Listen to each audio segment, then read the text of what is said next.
Empire.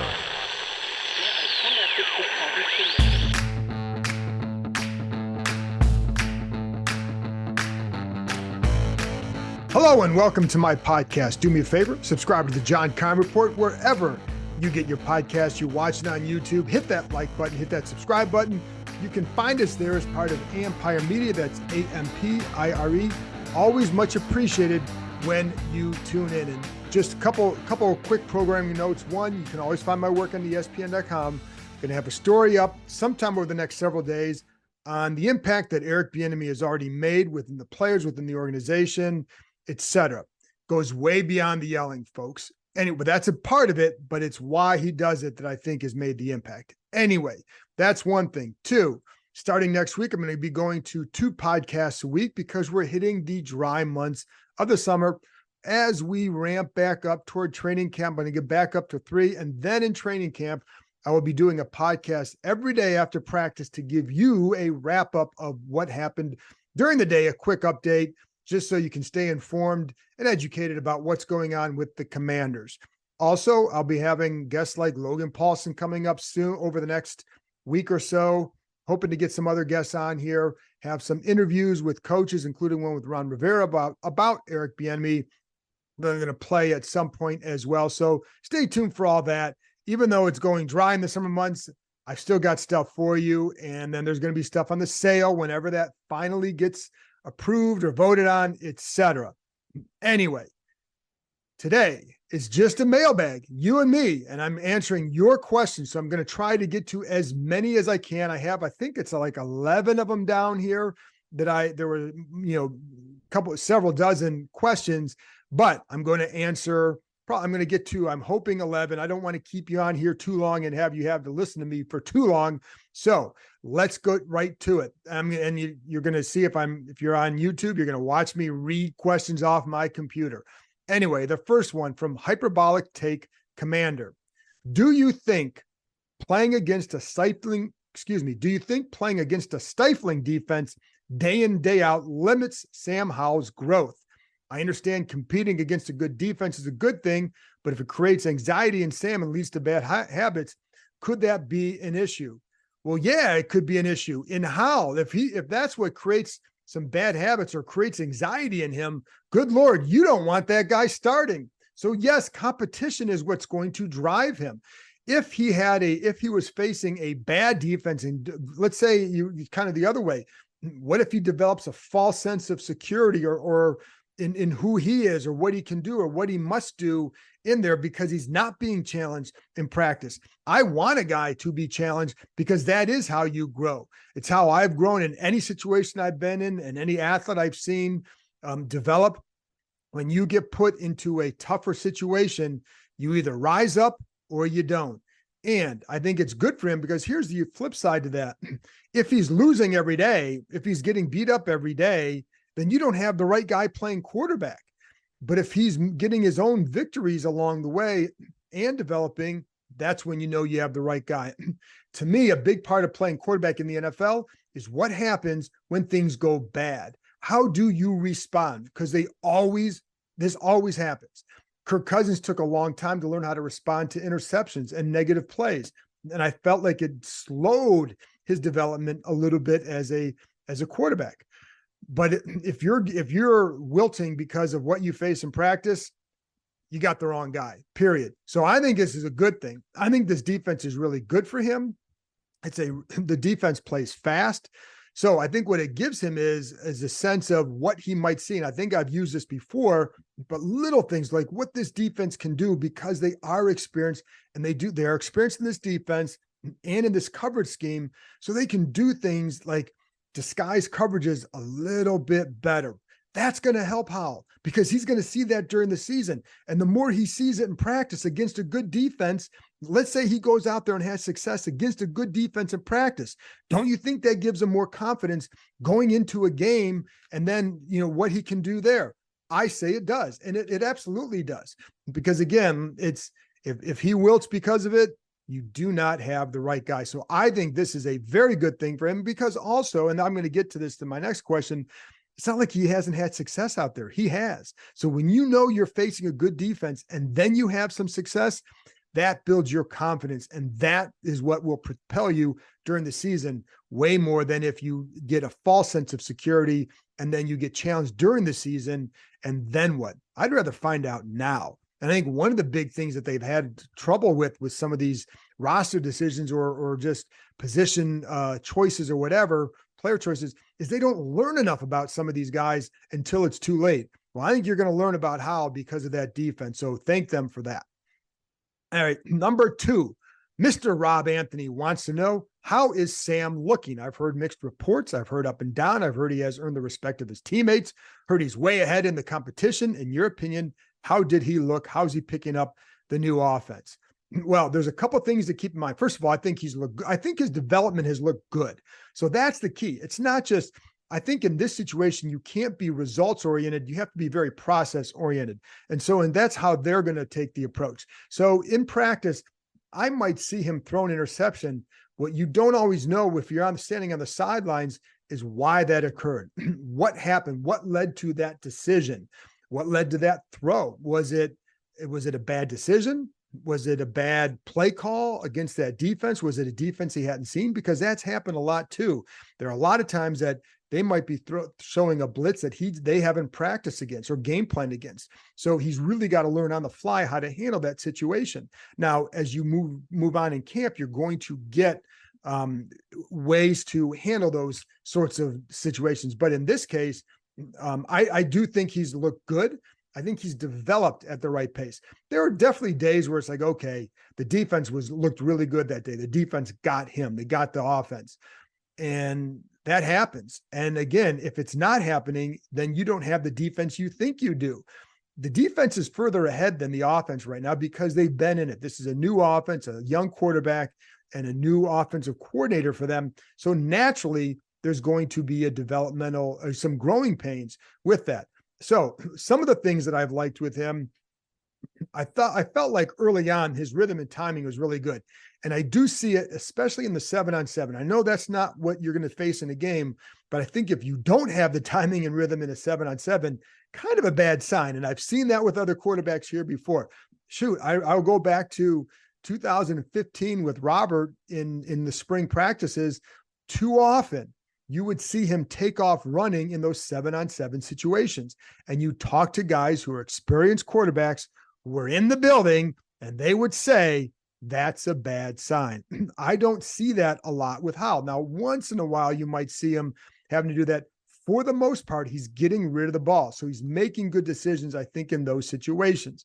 There have been times in practices where, yes, he might make a bad decision. One of the things they like, and this is part of the growth, and it's where you have to fall back on, what they like is when he'll tell them, this is why I messed up. So he'll tell them why before they tell him or before they correct him, as they say, he can self-correct. That's also a part of the growth process. So just because, if he has a bad day in the spring, it doesn't mean he's having a bad camp. It's what do you learn from that and how do you grow? I also think there have been times where you saw it, and I saw this example, and I think I've talked about it on here with one time with Bieniemy, where Howell was a little bit late getting to a read, but he got there and he completed the ball. And I know like Rivera asked Bieniemy, like, oh, was that okay? He's like, yes, because he got to the right guy. He was a little bit late, but he got to the right guy. So in other words, he made the right decision. So as you move on and the more experience you get in this offense, that little bit late decision becomes an on-time decision and now a bigger play. That's how it should work. So you want to see the signs of growth. And I definitely saw that. Is he ahead of in competition? Well, I haven't seen anything to put him back behind Jacoby Brissett. And I like Jacoby Brissett. I think he'll be a very solid player for them, backup. But I would certainly right now, I've seen no reason to go in a different, certainly no reason to think that they should open this up to even stronger competition. I think there's always competition with it because if he doesn't progress and Brissett is now starting to make plays in practice that he isn't, well, then that's going to be a problem. but that's not necessarily what was happening. I think Brissett progressed as well. I think he did a nice job early on. I thought his rhythm and timing was not there. I thought it was better as he went into camp, and that's natural. It's a new situation for him as well. So I think I would say I think Howell's done a nice job. Am I ready to say he's going to be a Pro Bowl quarterback this year as a starter? No, I don't think you want to put all the onus on him, but I think he's in a good spot, and let's see where he goes this summer.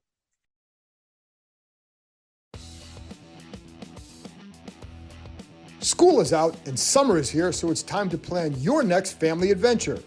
With 8 different levels, 16 courses, 250 climbing obstacles, and over 4,000 feet of zip lines, the Adventure Park at Sandy Spring, located in Montgomery County, Maryland, is the largest ropes course and zip line park in the country. Beat the heat and join us after dark for some night climbing. When the sun goes down, the park is lit up, allowing you to climb under the stars. Check out their glow-in-the-park events for extra glow lights and music throughout the forest. Want to keep your feet on the ground? Grab a bite to eat from the food truck and give axe throwing a try. Perfect for first-timers or experts, their projector systems allow you to throw at traditional targets, play tic-tac-toe, Connect Four, or even hunt zombies. Listeners of this show can get $5 off any ticket by entering the code KEIM23DC at checkout. That's promo code KEIM23DC, KEIM23DC. Now open 7 days a week, this is the perfect time of year to get outside and join the adventure at theadventurepark.com. All right, Resh Manuel always asks these interesting questions, and I'm not sure I have a good answer for him, but if Josh Harris approached you on day one as owner of the Commanders and asked you to tell him 1 to 2 things the organization could start or stop doing immediately to help you do your job, what would you tell them? Well, first of all, I'll be honest, I've never thought of it in those terms because I don't worry what they do. I just want to know, what do I have to do with however they're structured there to succeed in my job, whether it's Bruce Allen in charge or Dan Snyder, whomever. What do I have to do to still gain my access, to still get information? And that's really about developing relationships. But what I would tell them is, don't change the PR staff. The football PR staff is very good. And I think they're very professional. They're young, but they're highly professional. They know what they're doing. And I wouldn't change them because I think they help people do their jobs, not because they're easy or soft, but because they're professional. And that's what you want. I've heard a lot of other situations. One thing I have to say, that people assume that everything has been horrible here as far as like from our perspective. I've dealt with a lot of good people from that football side, whether it's the coaches or the PR staff over the years. And so my job in a lot of ways it's funny because I'll talk to some of my ESPN colleagues and they've had it worse and they might cover better teams. So there was one team a few years ago that was really, really good. And our reporter, I know, in talking to that person, was miserable because the access was really bad. The PR staff was not very helpful for the local beat reporters. This I have not experienced that. Now there's been crazy. We know that, I would say don't get investigated by the DEA. Don't get investigated by Congress. That will help us do our jobs better because you're not having to take time away from the stuff that you actually like reporting on. Build a winning organization. That will help us too, because at least the story changes and the narrative changes. And I think covering a winning situation would probably be more fun. Now, in fairness, I've only been around a few decades, so I don't know. Maybe I haven't been around long enough to understand what it's like to cover a winning situation. But that's what I would say. But I do think, like I said, there are good parts of this organization. Do not assume that everything there needs to be blown up because the PR staff does a really good job. All right, Strictly Speaking wants to know, do you think the new ownership group will bring any actual football type admin folks with them to observe how the current regime does things? Or do you think they'll likely do that from outside the building? Is philosophy going to be less as or more important than wins or losses? I think some of those answers we'll get from whenever Josh Harris has his first press conference. And I don't know when that's going to be yet. But I don't think that you're going to see some sort of parade of football administrators sitting there kind of taking notes about what does Ron Rivera do and all that. one thing to keep in mind with Josh Harris, and this is where listen, I've said this before, but somebody asked me once, like, where did Dan Snyder go wrong? It's like, when did it go wrong for him? I said, from the beginning, because I don't think he ever knew how to put together a team. He was not a team sport guy growing up. He was not an athlete. I don't think he understood the dynamics of it. For him, even in business, it was just, it wasn't about building a team, et cetera. So I think with Harris, you have a guy who's experienced in sports, was a college wrestler, good athlete, and owns sports teams. That's big. So he knows what an organization should look like. He knows what a leader should look like. So I think it's really going to be there. It's going to be a lot of him coming in and assessing the situation and getting a handle on the situation. What kind of a leader is Rivera? I don't think he's going to, he might say like, he may have an idea on like, I'd like a coach. I'd like an offense that was a little bit more wide open. Well, I don't think he's going to sit there and say, I want this style of offense. I don't think that's not what, my understanding with Harris is that he's an involved owner, but he's not a meddlesome owner. He's a sports fan, but he lets people do their job. So he may have an idea of like, I'd like to see a more wide open offense. So when you're looking for a guy, if you get to that point, maybe that's kind of what you look for. But in this situation, again, he knows how to run sports teams. He has that experience in how the structure of an organization should be. Whether or not he knows football, he knows that. Or whether or not knows the NFL, he knows all of that. So my sense would be that they'll come in as a group and just kind of get a feel for it. And to be honest, I also think that if you're him right now, you know what I'd be doing? I'd be calling around people and asking, hey, what do you think about this person or that person? So, you can do some of that stuff before you come in. But I think when he gets here, I think it's going to be let's assess the situation. I know some others wondered about how quickly would they make decisions on things. I think they're going to be I think there'll be a patient group, but it's really hard for me to say because I don't know, but I think it'd be awfully hard to make certain changes when you come in, if let's say it's late July or early August, really tough to do that. So I think and as far as what's going to be more important philosophy, I think first of all, I think structure is important. One of the things that I've read about him, and he has said this, that he believes in having a GM and then a coach. Now here you have Rivera is basically the GM, even though Martin Mayhew has that title, Rivera has the power. So, but if they have a really good year and it's building and you have a good roster, I don't know why you change just because you want a certain structure. But I think whenever it's time for him to make a change, I think you would look for getting someone who's a GM and getting someone who's a coach.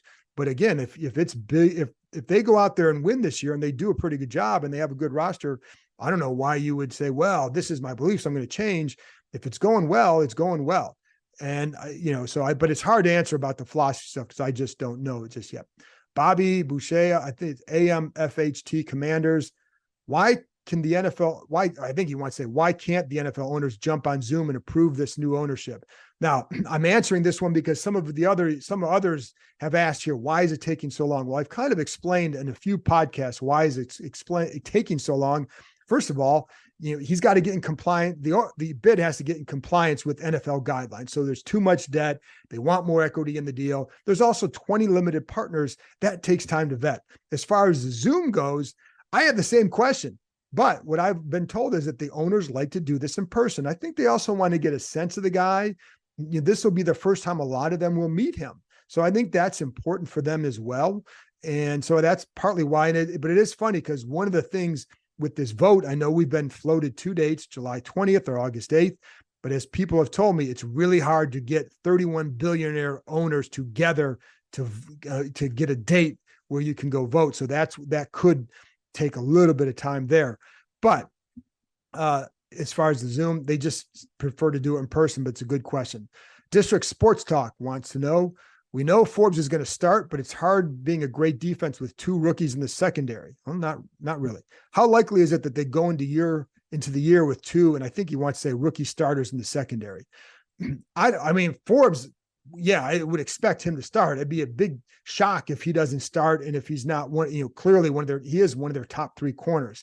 Quan Martin, I think it's a little bit of a stretch right now to think he's going to go in there and start. Will he play a lot? I would expect him to play. The second round pick, he should play a lot. but I don't think that he's going to go in there with this, unless he just really wows in camp, which is always possible. But otherwise, I would expect him to have a role in the defense. And yes, at times you're going to have two rookies out there because you have, of the three corners, one would be a rookie. And sometimes you'll have 3 safety looks or 4 safety looks where that Quan Martin will be on there with Forbes. And the key for them, so that there's a natural growing pains, but I think you can be a very good defense because I think those guys can play. And I think they play smart. I think they play fast. And so that's what you want. And I think in Martin's case, he's versatile, but it's safety for Martin, and he can play in the slot. But listen, they can put Benjamin St. Juste in the slot with Fuller and Forbes on the outside, or they could put, you can put Martin in the slot, but they don't have to put Martin in the slot unless he's ready for it. You also have at safety, you have obviously Cam Curl, you have Percy Butler, who looked to me like he had a pretty good spring, finished pretty strong last year. You have Derek Forrest, who's done a nice job developing.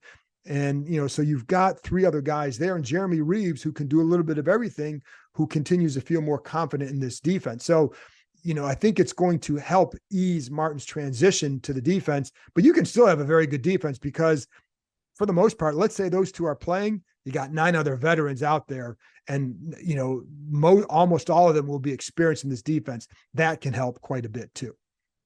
It's not something I'd be too worried about. All right, Matt at Stunt Penguin wants to know, the roster currently only lists 6 linebackers. How many do you think will make the 53? I presume the base will be 5 or 6 DBs. Still need to defend against short yardage, sets, and fill special teams. Are they comfortable with their linebacker core as they appear to be? Good question. And I know going into the spring, the one position that I heard they'd want to fill is linebacker. Get another guy there. But I also told you at that time, a guy they wanted to see was Khaleke Hudson. Hudson had a good spring. Hudson finished with a very good game against Dallas in the season finale. Not to just put too much into one game for both he and Howell, but Hudson looked good. He played fast. He feels very confident. So I think that was a big part of it. Keep in mind, like last year, you're not going to go out and find some starting linebacker, and they don't need to. They have Jamin Davis, who's going to be out there, and they like Cody Barton, what he did. Now, I told you he worked with the 2s, but a lot of that was almost all because they wanted him to learn the defense without hurting the development of the starter. So it gave him a chance to learn with the backups. And, certainly eventually I would expect him to start. So there's your 2 starters. And then, any sort of addition would be depth and a veteran depth. And Hudson, if shows he can play, that gives you an advantage there, right? Because that's a role they would have wanted to have found there. And then you have David Mayo. I know people always cringe at his name. He can play. They know what he's going to do. He can play the run.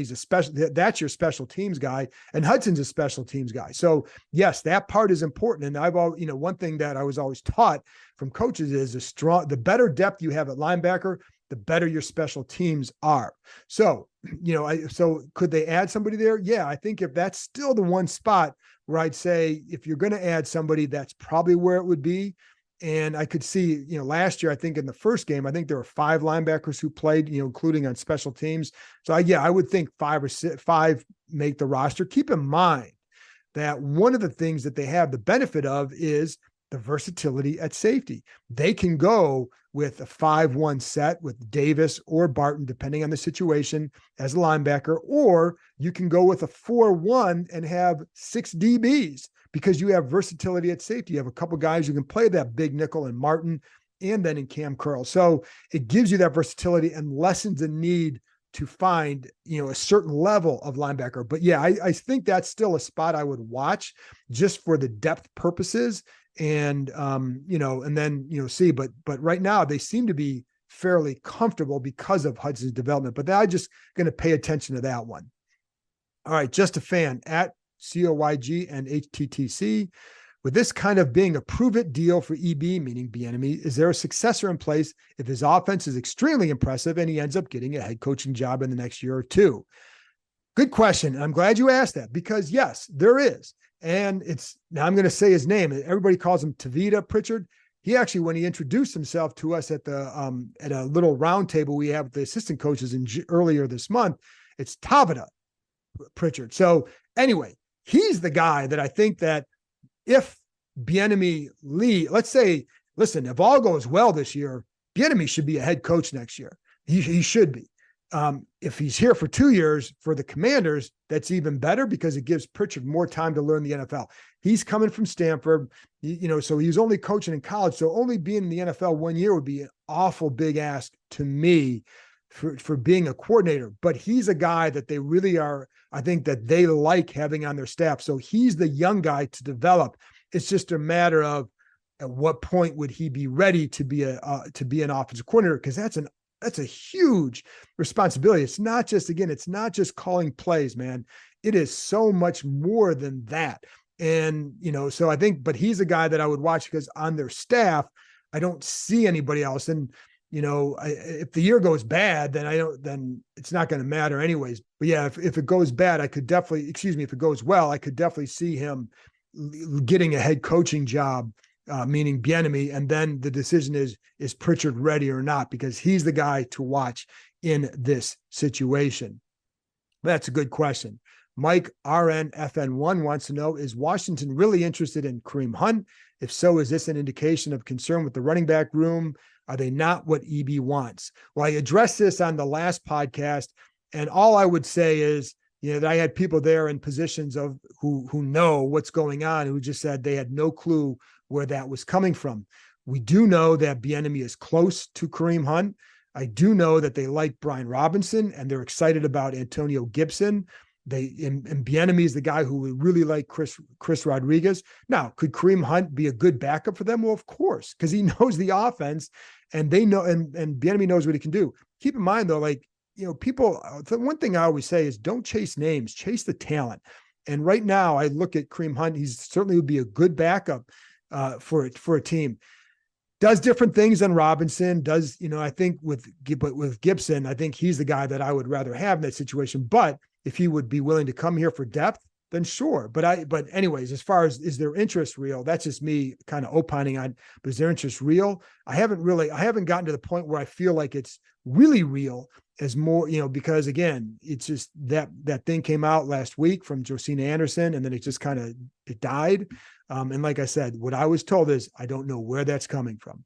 But the indications I've gotten from people is that there's more, I would say, satisfaction with that running back room, and that they seem to like what they have in that running back room. So anyway, but I also think that here's the other thing. Again, they're close friends. It could be listen, that sometimes things get floated to help a guy's market. Sometimes it could be that, hey, if something goes awry in training camp, then of course he'd be on their list. He'd have to be. Anyway, Brian Johnson wants to know, hey, John, what's the likelihood they add depth on the O-line? Who do we think wins at left guard, Charles or Paul, and why? All right, well, I think they feel better about their O-line than a lot of other people do. Keep in mind, the whole offseason was about adding depth. They signed 3 guys in free agency, including Trent Scott, to be a backup tackle. He was working as a 4th tackle. They also signed Andrew Wiley, Nick Gates. So you got 2 starters, and then you drafted 2 guys. So that's where you build your depth. So I think they feel pretty good about where that depth is. Now, I do have some wonders, and somebody asked me about the concerns about it. I do have some concerns about it because you're going to have starters at 4 new starter at 4 spots this year, because Cosme's going from right tackle to right guard. So it's a new spot for him. So we don't know what he's going to do. So is that a concern? Yeah, it's certainly a question, if nothing else. I do think in this situation, I think Sadiq Charles wins that job because I think he's an impressive talent. He's always been an impressive talent. He just can't stay healthy. And then that leads to inconsistencies. And I think a lack of confidence. I think the more he can stay on the field, the more confident he'll become. So I would say, he's clearly the favorite to win the job. He's got more experience. There are things that I liked with Chris Paul last year. I found him to be pretty raw. It looks like he's in better shape than he was a year ago. So I'll be curious to see how that translates on the field. But in the spring, it's really hard to tell because they're not in pads. So it's impossible to get a great feel for it. But right now, I would say Sadiq, because I was told early on that Bieniemy really likes Sadiq Charles. But again, the key for him is staying healthy. If he can stay on the field consistently, then he can be in a good situation. Anyway, that's it from me. I got through as many as I could there, folks. So I hope you appreciate that. I appreciate all the questions. And as always, I appreciate you guys tuning in. I'll be back next week, coming out Tuesday, not Monday this time, Tuesday, as we enter into the summer portion of the schedule until training camp starts. Then we'll get back to a lot of podcasts. So talk to you next time.